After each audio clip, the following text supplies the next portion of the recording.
Hey, my name is Cyrille Wagner. I'm the technical director for Apple Studios. Hey, I'm Heitz. I'm working at Apple Studio as a tools and systems programmer. When joining the game industry 20 years ago, I remember spending nights totally immersed in the world of Adelpha in Outcast 1.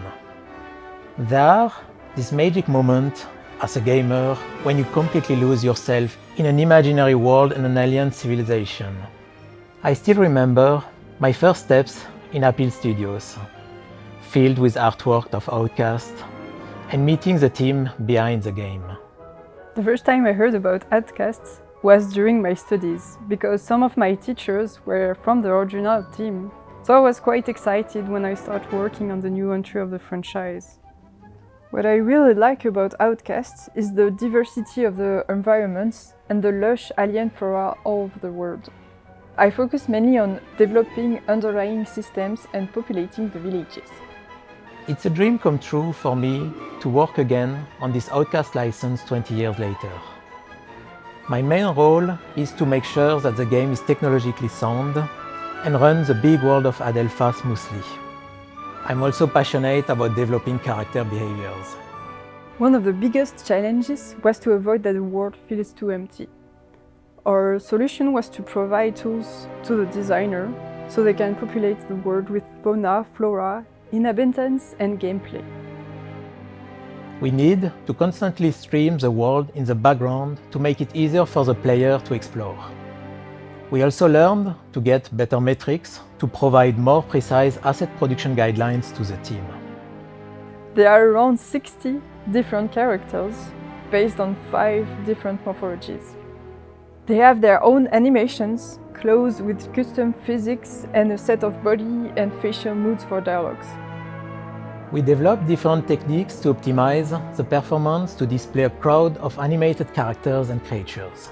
A cull optimizer adjusts the simulation of characters and creatures based on their importance on screen. What it does, essentially, is simplifying character models and animation in the distance.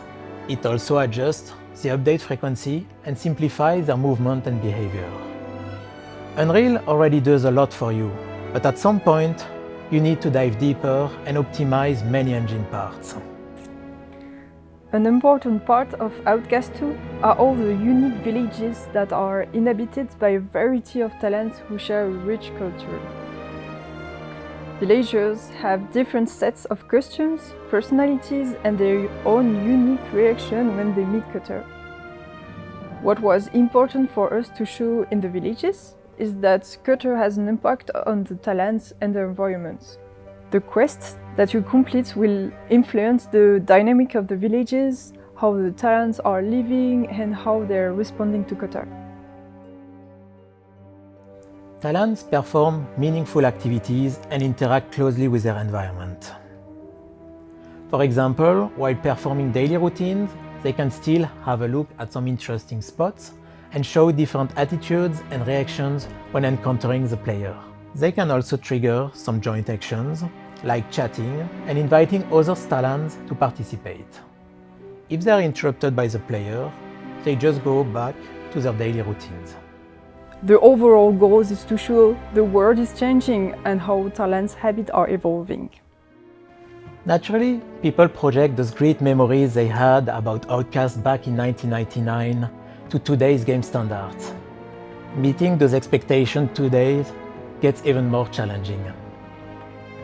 While developing this project, the team was full of additional ideas and ambitions to expand all aspects that made Outcast a great license to play and to work on. This is just a new beginning for the game franchise. Thank you so much for watching. Outcast 2 will be out soon on PC, PS5 and Xbox Series. Bye! See you next time!